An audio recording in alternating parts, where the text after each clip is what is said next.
ทำไมถึงทิ้งงานประจำทิ้งครอบครัวทิ้งแม่ให้อยู่คนเดียวที่เมืองไทยอะไรที่ทำให้เราตัดสินใจมาอยู่ที่ออสเตรเลีย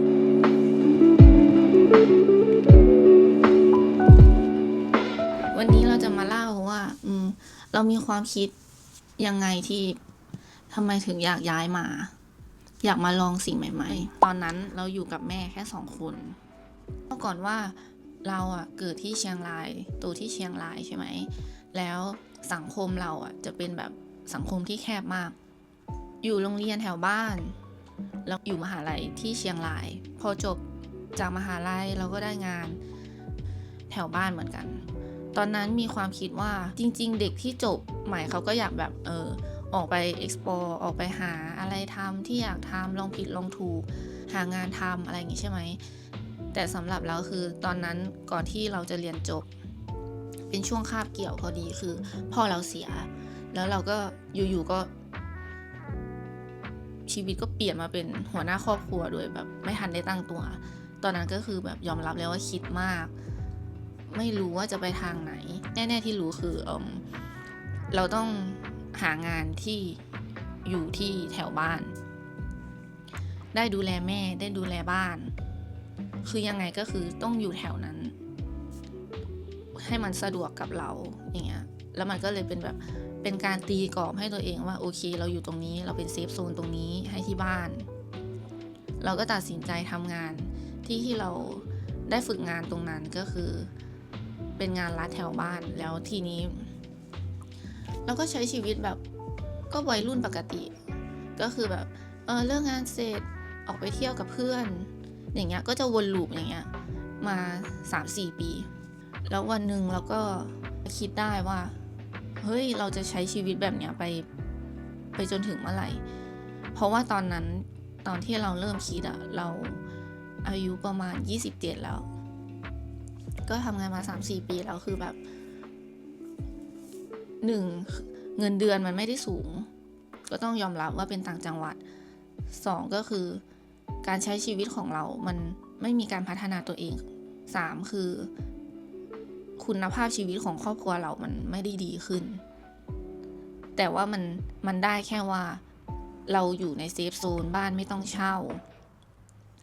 ค่าใช้จ่ายการเดินทางไม่ต้องเสียเยอะหมายถึงว่าถ้าสมมุติว่าเราไม่ขยับไปไหนเลยมันจะอยู่อย่างเงี้ย10 บาทมันพอมันมีความสุขมันได้อยู่บ้านได้ดูแลแม่มีเพื่อนมีสังคมหรือว่าเราแบบมีปัญหาอะไรอย่างเงี้ยแล้วก็จะมีกัลยาณมิตรของเราที่คอยช่วยเราตลอดไม่ได้เพิ่งมาคิดได้แต่หมายถึงว่าก่อนหน้านี้ตอนที่จบม.6 เรามีความคิดว่าเราอยากมาต่างประเทศตอนนั้นก็คือมันเป็นความคิดที่เด็กนะแบบว่าอยากมาใช้ชีวิตแล้วก็อยากมาทำงานหาเงินซัพพอร์ตที่บ้านอย่างเงี้ยแต่พอเวลาผ่านไปพอเราไม่ได้มาใช่ไหมแล้วเรามาคิดได้อีกทีตอนประมาณอายุ27แบบเราจะใช้ชีวิตแบบนี้ไปจริงๆหรอคนอื่นเขาไปไหนต่อไหนกันหมดแล้วแล้วเรารู้สึกว่าเราเบื่อกับการที่ออกไปทำงานแฮงเอาท์กลับบ้านออกไปทำงานแฮงเอาท์กลับบ้านอย่างเงี้ยวนลูปมากเราไม่ได้พัฒนาตัวเองไม่ได้พัฒนาสกิลอะไรที่ตัวเองอยากทำหรืออยากจะลองทำเราก็เลยคิดว่าอยู่แบบนี้มันไม่ได้แล้วเรายังฝืนต่อในสิ่งที่เราเบิร์นเอาท์เราไม่ได้มีความสุขจริงๆเราอยากออกมาลองเราไม่รู้หรอกว่าเราจะไปได้ดีหรือจะต้องกลับบ้านหรืออะไรยังไงในอนาคตแต่ขอให้ได้ลองตอนนั้นก็เลยปรึกษาแม่เขาก็อาจจะเห็นอะไรในตัวเราเนี่ยแหละเพราะว่าก่อนหน้านี้ไม่อยากจะพูดอะไรเลยหมายถึงว่าไม่อยากจะขออะไรแม่เลยคือเรารู้ว่าเขามีเราอยู่คนเดียวใช่ปะอยู่ด้วยกันแค่2 คนอย่างเงี้ยคือถ้าเราพูดออกไปแล้วเหมือนเราจะแบบอัตโนมัติคิดคำตอบเอง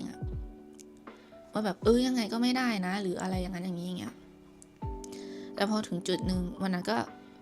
ปากบอกไปเลยว่าขอคุยด้วยหน่อยเรามีเหตุผล1 2 3 4แบบนี้นะเราอยากทำให้แบบ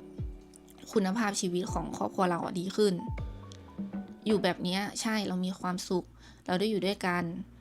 แต่มันไม่มีอะไรที่พัฒนาเลยคือแบบโลกมันกว้างมากแต่เราไม่เคยออกไปดูโลกเลยเรามีแค่ที่ทำงานและที่บ้านทำงานที่บ้านอย่างเงี้ยแล้วก็ให้คำตอบมาว่าลองดูถ้าอยากจะไปก็คือไปตอนที่ยังไม่30ตอนที่ยังมีโอกาสลองดูอาจจะครึ่งปี1ปีหรือ2ปีถ้ามันไม่เวิร์กก็คือกลับมาคือเรายังมีงานรองรับอยู่อาจจะกลับไปที่เดิมหรือว่าที่ใหม่แถวบ้านอะไรเงี้ย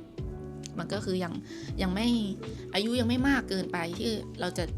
ไปเรียนรู้อะไรใหม่ๆถ้าเราเฟลจากตรงนี้ก็เลยตัดสินใจมาด้วยวีซ่า working and holiday เพราะว่าเราไม่ได้มีทุนมากเหมือนคนอื่นที่เขาจะที่เขามาด้วยวีซ่านักเรียนเพราะว่าวีซ่านักเรียนอะค่าใช้จ่ายสูงมากก็คืออย่างน้อยก็คือต้องมี 5-6 ขึ้นไปอย่างเงี้ยแต่ว่า working and holiday อะเป็นวีซ่าที่ใช้ทุนน้อยที่สุดแล้วก็ต้องกดโควต้าแย่งกับคนอื่นนี่ใช่ปะช่วงนั้นคือแบบเราแบบทำตามอะไรอะ period เลยอะเขาให้ทำแบบนี้ส่งใบสมัครแบบนี้ต้อง build bank account ของเราตั้งแต่เดือนนี้นะก็คือคำนวณเลยก็คือแบบแล้วเราจะไปยื่นอีก6 เดือนถัดไปคือวางแผนหมดเรียบร้อยคือเป็นอะไรที่แบบว่ายังไงก็คืออยากออกไปจากตรงนี้อยากออกไปจากเซฟโซนตรงนี้อยากไปลองดูได้ไม่ได้ก็ช่างมันลองดูเพราะว่าวีซ่าตัวเนี้ยเขาให้อายุถึงแค่30ยังไงต้องได้ปีเนี้ยถ้าปีหน้าเราอาจจะเปลี่ยนความคิดหรือแบบอาจจะอ่อมไปแล้วอะเข้าใจไหมตัดสินใจมาด้วยกระเป๋า1 ใบแล้วไม่เคยเดินทางไปต่างประเทศเลยหมายถึงแบบไปเที่ยวสิงคโปร์ไปเที่ยวญี่ปุ่นไปเที่ยวอะไรเหมือนคนอื่นเขาไม่เคยไปแล้วภาษาอังกฤษก็ไม่ได้ดีคือแบบฝันใหญ่มากอะแล้วก็ฝันเกินตัวมากจนถึงวันนี้เรามาอยู่ออสได้ประมาณ2 ปีกว่าก็เลยอยากจะมาให้กำลังใจทุกคนว่าทุกอย่างมันเป็นไปได้เชื่อมั่นในตัวเองถ้าเราอยากจะทำคือให้เชื่อมั่นในตัวเองmanifest ตัวเองให้มากๆว่าสิ่งไหนที่เราอยากได้แต่เราก็ต้องลงมือทำด้วยนะไม่ใช่ว่าแบบเหมือนกดโควต้า